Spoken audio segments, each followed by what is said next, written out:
Hello friends. क्या कभी आपने अपने मसूड़ों से ब्लीडिंग होते देखी है? खून निकलते हुए देखा है? ब्रशिंग करते टाइम या फिर नॉर्मली कुछ खाते टाइम, या फिर आप सुबह जब सोकर उठते हैं और थूकते हैं फर्स्ट टाइम तो आपके मुंह से ब्लड निकलता है।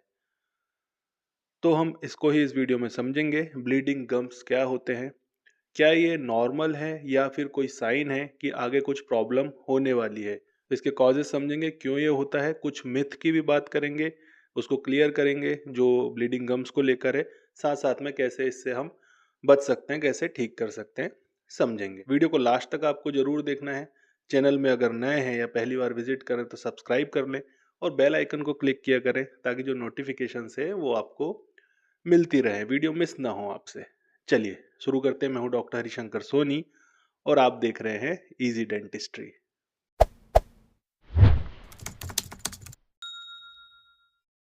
समझते हैं, ब्लीडिंग गम्स जैसे नाम से पता चलता है, हमारे जो मसूड़े हैं इसमें से जब ब्लड आ जाए तो हम उसको ब्लीडिंग गम्स बोलते हैं।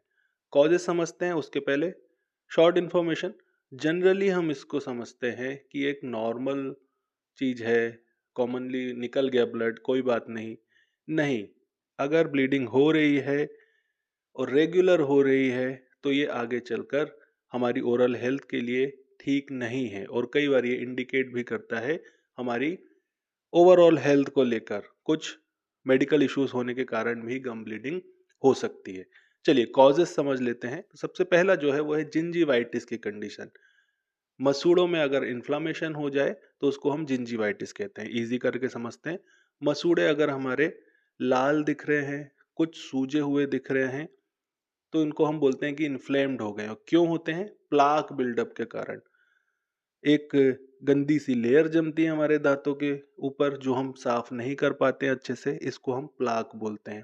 ये धीरे धीरे बढ़ के टार्टार बनती है, कैलकुलस बनती है और भी आगे गम रिसेशन जो हमने पिछली वीडियो में समझा उसकी प्रॉब्लम करती है। लेकिन प्लाक अगर अच्छे से साफ नहीं हो रहा है, दांतों में फंसा रह रहा है, मसूड़ों में जा रहा है, तो ये इन्फ्लेम करेगा और गम ब्लीडिंग की प्रॉब्लम करता है। ये जो जिंजिवाइटिस की कंडीशन है, ये अगर इग्नोर होती रहे कई महीनों तक तो ये आगे चल के पेरियोडोंटाइटिस में बदल जाती है। पायरिया, मुंह से बदबू आने की प्रॉब्लम, हमारे जो दांत है वो हिलने लग जाए ऐसी प्रॉब्लम, दांत गंदे दिखे, ये सारी प्रॉब्लम जिंजिवाइटिस के कारण होती है। आगे चलते हैं। नेक्स्ट, क्यों हो सकता है ब्लीडिंग गम्स? हार्ड ब्रशिंग कर रहे हैं, एग्रेसिव ब्रशिंग करने की अगर आदत है तो हमें लगता है हम बहुत तेजी से साफ करें दांत सफेद हो जाएंगे। ऐसा नहीं है, दांत सफेद नहीं होंगे, बल्कि आप मसूड़ों को घिस रहे हैं तो इससे ब्लीडिंग होने की संभावना ज्यादा हो जाएगी। नेक्स्ट है, ब्लीडिंग हो सकती है फ्लॉसिंग। अगर आप फर्स्ट टाइम कर रहे हैं, दांतों के बीच में जो साफ करने के लिए हम यूज कर रहे हैं फ्लॉस, अगर वो फर्स्ट टाइम यूज कर रहे हैं या बहुत समय बाद फिर से स्टार्ट कर रहे हैं, तो ऐसी कंडीशन में अगर हमारे मसूड़ों को आदत नहीं है तो ब्लीडिंग हो सकती है। नेक्स्ट कॉज है विटामिन डिफिशियंसी। अगर हमारे अंदर विटामिन की कमी हो रही है, स्पेशली कौन से विटामिन? विटामिन सी और विटामिन के। अगर इसकी हमारे शरीर में कमी हो रही है तो भी ब्लीडिंग गम्स की शिकायत आपको हो सकती है। नेक्स्ट है मेडिसिन। अगर कोई आपकी मेडिसिन कंटिन्यू चल रही है, स्पेशली ब्लड थिनर, अगर ब्लड को पतला करने वाली दवाइयाँ आपकी चल रही हैं, एस्पिरिन वगैरह, तो आपको ब्लीडिंग गम्स देखने को मिल सकता है। केयर ज़्यादा रखनी होगी। नेक्स्ट है प्रेगनेंसी में ब्लीडिंग गम्स देखने को मिल सकता है। उस समय हार्मोनल चेंजेस के कारण गम डिसीज ज़्यादा होती है और गम डिसीज जैसे हो रही है तो उसमें ब्लीडिंग गम्स भी देखने को मिलता है। नेक्स्ट है स्मोकिंग। अगर आप करते हैं, कोई टोबैको प्रोडक्ट लेते हैं, तो भी गम ब्लीडिंग की प्रॉब्लम हो सकती है। चलिए कुछ मिथ हैं वो उनको क्लियर करते हैं गम ब्लीडिंग को लेके। पहला है कि गम ब्लीडिंग नॉर्मल है, वो हमें ध्यान नहीं देना है। नहीं, देखिए, जैसे हमने बात की फ्लॉसिंग की, फ्लॉस आप कर रहे हैं बहुत दिनों बाद या फर्स्ट टाइम और ब्लीडिंग हो जाए और आगे चल के ये ठीक हो जाएगी, अभी हम नेक्स्ट में समझेंगे, तो कोई बात नहीं।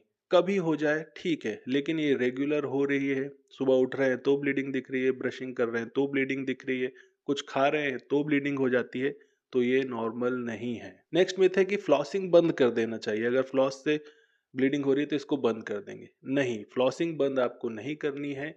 दांतों के बीच में सफाई आपकी फ्लॉसिंग से ही होगी।